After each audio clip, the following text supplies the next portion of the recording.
যখন আপনি সুস্থ থাকবেন তখন আপনি কাজ করতে আপনার ভালো লাগবে, আপনি আল্লাহর নাম জপতে আপনার ভালো লাগবে, আল্লাহর নামটা আপনি যতবার ডাক দিবেন ততবার ভালো লাগবে, আল্লাহর এই সুমধুর নামটা বান্দা যতই জপবে ততই ভালো লাগবে। আর আল্লাহ তাআলা বান্দার প্রতি খুশি হয়ে যাবেন।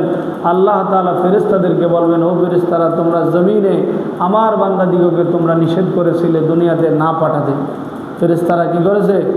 নিষেধ করেছে। ও আমার ফেরেশতারা, দেখো তোমরা সাক্ষী থেকো, আমার যে বান্দাগুলি জমিন আমি আল্লাহ ইচ্ছা করে, আমি আল্লাহর খলিফা প্রতিনিধি করে, আমি আল্লাহর মহব্বতে আমি এই জমিনের মধ্যে মানুষগুলি প্রেরণ করেছি, মানুষগুলি পাঠিয়েছি, মানুষগুলি তাদের জমিনের মধ্যে আসা, এই মানুষগুলি যখন আমি আল্লাহর নাম যখন উচ্চারণ করে, আমি আল্লাহর কোরআনুল কারীম যখন তেলাওয়াত করে, আমি আল্লাহর হুকুম নামাজ যখন বান্দা আদায় করে, আমি আল্লাহর হুকুম বান্দা যখন হজ আদায় করে, আমি আল্লাহর হুকুম বান্দা যখন কোরআন তেলাওয়াত করে, আমি আল্লাহর হুকুম বান্দা যখন মাহে রমজান মুবারকের রোজা যখন পালন করে, ও আমার ফেরেশতারা তোমরা সাক্ষী দেখো, আমার বান্দাকে আমি আল্লাহ তার জীবনের গুনাহগুলি মাফ করে তাকে আমার বন্ধু বান্দা বানায় নিলাম। বলেন সুবহানাল্লাহ।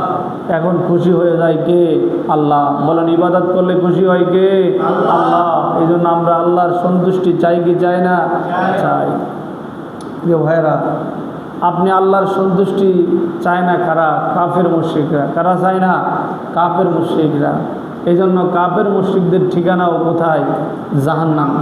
বলেন কোথায় হবে? জাহান্নামে হবে, চিরস্থায়ী ঠিকানা। কাফের মুশরিক যারা হবে তাদের চিরস্থায়ী ঠিকানা কোথায়?